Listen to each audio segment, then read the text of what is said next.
Right now, millions of people are living with a terrifying economic paradox. They went to college, got the corporate desk job, and earned what society calls a good salary. Meet Alex. He's 26 years old, lives in an expensive apartment, and makes $62,000 a year. But tonight is the 28th of the month. His next paycheck doesn't land for 48 hours, and his checking account has exactly $200 left.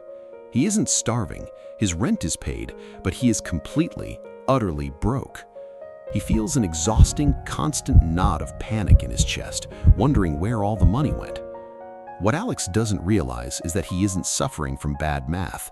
He's trapped in a multi-billion-dollar psychological web engineered to keep him running on a treadmill until he dies.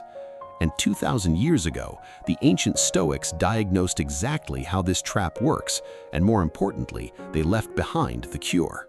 To understand how Alex got here, we have to look at his phone. Every 3 seconds, an algorithm feeds Alex a perfectly customized advertisement disguised as a lifestyle upgrade. When Alex got his last raise, his brain didn't process safety, it processed a green light to spend.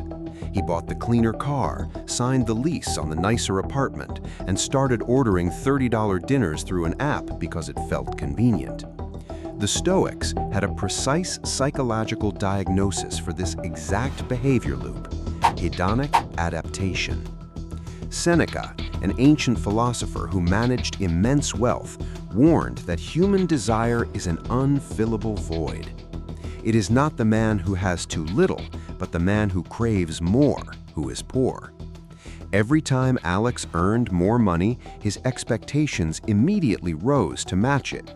The pleasure of his new lifestyle evaporated in 48 hours, but the bills remained permanent. Epictetus, who lived the first half of his life as a literal slave in Rome, taught that true wealth has nothing to do with what you own. He argued that a monthly payment that forces you to stay at a toxic job you hate, you are not a free citizen. You are an economic prisoner who signed his own captivity papers. To break the cycle, Seneca offered a brutal, direct execution strategy. He instructed his students to set aside a few days every month to live on the absolute bare minimum. Seneca told them to ask themselves, "Is this the condition that I feared?" By looking the fear of having nothing directly in the eyes, the power of the corporate trap completely starves. Tonight, Alex is turning off his phone. He is sitting down with a blank piece of paper to audit his actual reality. He realizes his freedom isn't stolen by his rent or his tax brackets. It is surrendered willingly every time he uses money he hasn't earned to buy things he doesn't need. He writes down a single sentence at the top of the page: "The things I own must never own me."